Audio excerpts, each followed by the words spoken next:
Mayong buntag ka natong tanan. Mayong buntag. Aniya day kami karon diri aron pagpahibalo nga aduna kitay mga bagong teknolohiya nga makatabang sa atong pagpanguma. So ang unang teknolohiya nga akong ila kaninyo mao ang rice planters. So mao ni siya ang picture sa ato ang rice planters. Wow, di nice.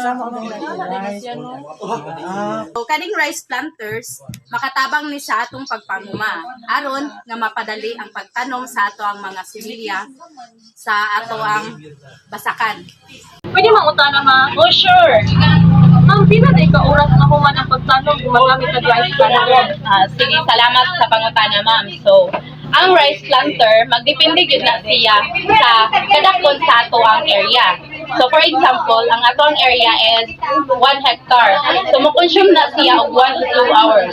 Dali ra guys siya. Dali ra jud kay siya kung makagamit ta og teknolohiya. So, next is ang rice or combined harvester. So, usa ni siya ka machine nga gihimo aron sa pagtabang sa atong paghuhuma aron mapadali ang pag-harvest sa ilahang kahumayan. So, ang kalipod nga machine, dili lang siya ga-focus sa pag-harvest. So, nag-perform pod siya og dressing and winnowing. So, mao day niya siya ang picture sa ato ang machine. Asa ba sir? Bitaw nice.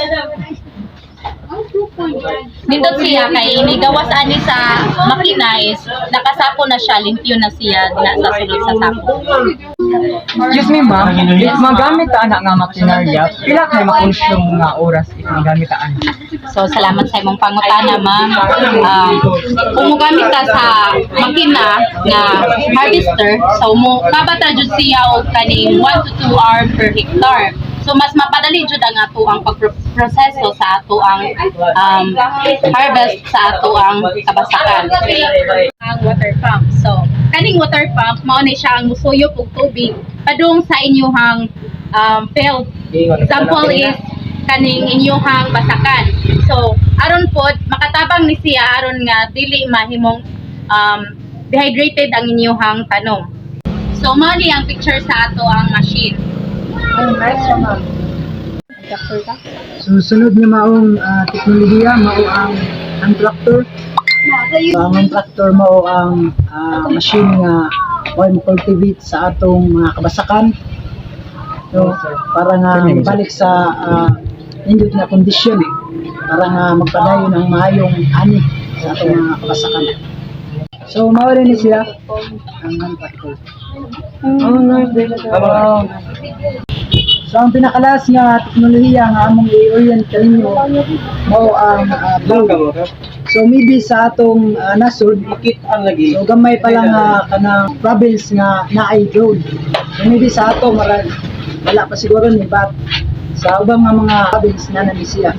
So, ginagamit ang maong drone for soil and field analysis. So, pwede po na siya magamit for spraying. So mo spray sa mga kabasakan. Kanya to sowing pwede po ni siya gamiton o mo tanom. Gitara ninyo? Gitara. So mga siguro to ang i-share ninyo bayan sa mga new technologies nga nahimo para sa padali sa trabahoon sa agrikultura. Ginaunta nga doon na mo nakatunan og ma-encourage nga mogamit ining mga teknolohiya para nga mas mapadali ang operasyon sa atong mga kabasakan. So by the way, karong umaabot nga Huwebes, naday tayo demonstration nga paghihingi ngadto sa opisina sa Department of Agriculture. Interesado mo, pwede mo magdito para nga madimuhan mo about sa mga technology nga among gi-uyin kami. Maruto, ayun salamat sa inyo. So, may hapon ninyo tanan. Salamat din sa inyong pag-ari sa atong opisina. So, karon akong ipaila-ila diyan ninyo ang usa sa mga teknolohiya sa pang-agrikultura mo ang planter. So, mao rin siya, doon mo gamay dyan. So, mao rin siya ang planter. Ang inyong makita, no? So, dire ang control sa atong planter. Pato ninyo para nga mo andar ni iyon ninyo ini lubagon saon no sunod birahon ninyo para ma-start ang engine start na siya unya pagkasunod clutch ini birahon pa ubos ang clutch kay para nga mudagan siya unya pagkahuman sa clutch imo mo sang pisuon kay para nga larga na ang kanang pagka sa operasyon. So, very easy ra kayo ang pamaagi niya. So, sayon ra kayo ang pagdumala sa maong planter. Ginawa kung nga makagamit mo na ini sa nga magamit ninyo kini sa inyong pagtanom sa inyong dito sa inyong kabasakan. So mao day ni siya nga ato ang water pump no. Mao ni ang makina nga ato ang ginagamit kung ang ato ang kabasakan layo sa ato ang irrigation. Sa pag-operate ni aning water pump, kinahanglan unahon natong ibutang ang hose ani. So kani siya nga hose, maupod ni siya ang hose nga gianan sa tubig nga padulong na sa imuhang field. Sa pagpaandar ni aning ato ang water pump, kinahanglan siya i-on. So mo ni siya on. Then sunod ato ang isbog kani siya gamay. Adjust. Then ato na dahil siya mo ni siya mo'y birahon aron nga muandar ang ato ang water pump.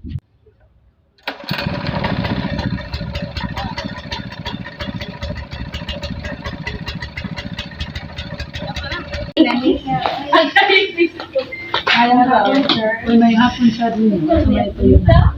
Magpapong sir po nga problema sa mong humay o kung sa angay i-spray para mawa ang katong kanang tungro bitaw. So, bahay na kanang tungro post na siya sa mananap nga insect nga green leaf hopper.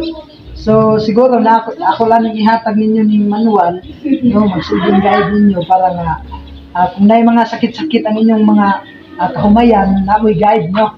Pang maayong itambal ana, kaya nagisgot ng tao tungro, no, green leaf hopper na mo'y hinungdan. So, magpalit mo og magnum. So, naani sa mga tindahan, ilabon na siya. Kanya ang dosage ani, doon ay sa 1 or 2 tablespoon, doon ay 16 ml na tubig ang inyong ibutang. No, basta normal fish population, basta normal lang ang iyang epekto sa kanang maong kuan, mananap nga green leaf hopper, no. Kanya kung kuan nagkagrabe na gyud ang sakit tungod sa green leaf hopper, doon ay 3 to 4.5 na tablespoon sa 16 ml na tubig kung higher pest infestation na. So inato lang siguro ang maayong buhaton na taana nya ako ning ihatag ning guide ninyo para nga kung nay mga sakit-sakit ang inyong mga kahumayan na mo'y makaibaw mo kung unsay itambal, no. Dili man pwede maumaot og butang og spray kay basin ninyo mamatay inyo ng atong tanong. Okay man siya to, okay ra ba niyo? Okay, sir. Salamat kayo. Salamat. Napaka-sir no. Ang tagmazol na sa sir. Ayo.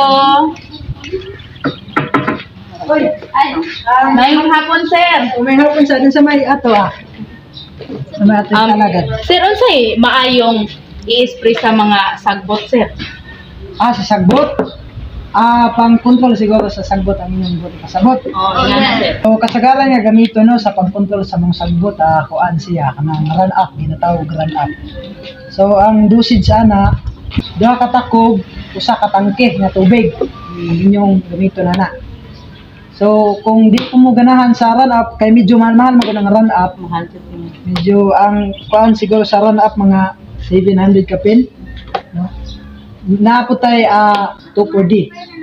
So ang 2 per day maara man gihapon siya sa kanang kuan, maara man gihapon siya effect sa run up. So siguro maara tay recommended na ako ninyo para makontrol ang sagbot sa inyong kuan. Sir, salamat kayo, sir. Welcome.